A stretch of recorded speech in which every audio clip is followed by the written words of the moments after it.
దేవుని యొక్క అతి శ్రేష్టమైన నామమునకు మహిమ కలుగునుగాక. ఈ ఉదయకాలము మీకందరికీ వందనాలు తెలియచేస్తున్నాను. ఈ దినము మిమ్ములను బలపరచు దేవుని మాట. మీరందరూ మనసున ధైర్యము వహించి నిబ్బరముగా ఉండుడి. కీర్తనలు 31వ కీర్తన 24వ చరణం. మనము ధైర్యముగాను నిబ్బరమైన మనసు కలిగి ఉండాలని దావీదు భక్తుడు మనతో మాట్లాడుతున్నారు. ధైర్యము చెడిపోతున్న సందర్భాలు మన జీవితాల్లో ఎన్నో పర్యాయాలు కనబడుతున్నాయి.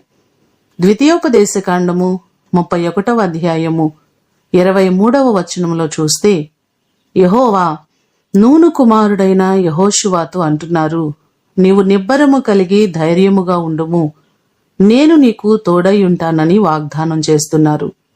మన జీవితాల్లో కూడా దేవుడు మనకు తోడుగా ఉండి మనకున్నటువంటి ప్రతి భయములో నుండి మనలను విడిపించే దేవుడు.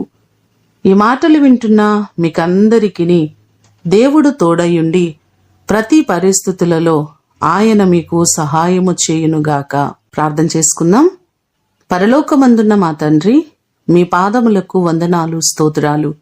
నీ కృప చొప్పున మీరు మాకు తోడుగా ఉంటానని, మా పక్షమై ఉండి మమ్మలను నడిపిస్తానని వాగ్దానము చేస్తున్న దేవుడవు, నమ్మదగిన దేవుడవు ప్రభువా. ఎన్నోసార్లు పరిస్థితులను బట్టి మేము గలిబిలైపోతున్నాం. మాకున్నటువంటి ప్రతి భయముల నుండి, ప్రతి పరిస్థితుల నుండి మీరు సరిచేయండి. మీరు మా పక్షమై ఉండి మమ్మలను నడిపించండి ప్రభువా. ప్రతి ఆటంకములన్నిటి నుంచి విడిపించండి. మీ యందు నమ్మికతో మీపైన ఆధారపడి మేము ముందుకు అడుగులు కొనసాగించినట్లుగా సహాయము చేయండి. మా ప్రియులెల్లరినీ మీరు ఆశీర్వదించండి, దీవించండి. ప్రతివారికి మీరు తోడయుండి ప్రతివారిని మీరు ఆశీర్వదించండి. నీ కృపాక్షేమములు ఈ దినమంతా కూడా మీరు మాకు దయచేయమని యేసు అతి శ్రేష్టమైన నామమున అడిగి వేడుకొని పొందియున్నాము తండ్రి. ఆమేన్.